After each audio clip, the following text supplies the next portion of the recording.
नमस्ते फ्रेंड्स, आप सभी का स्वागत है हमारे चैनल में। तो चलिए फ्रेंड्स, आज हम ले चलते हैं आपको कि हमारे यहाँ मिथिला में कैसे मातृका पूजा होता है शादी के दिन।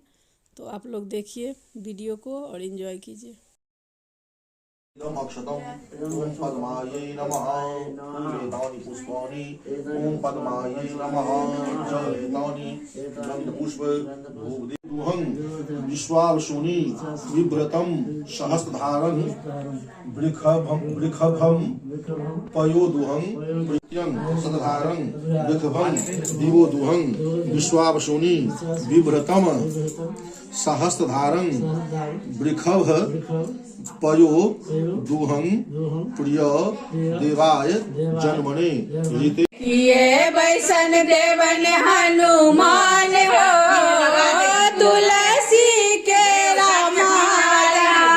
ये बैसन देवन हनुमान हो हरि नाम हो तुलसी के रामारा।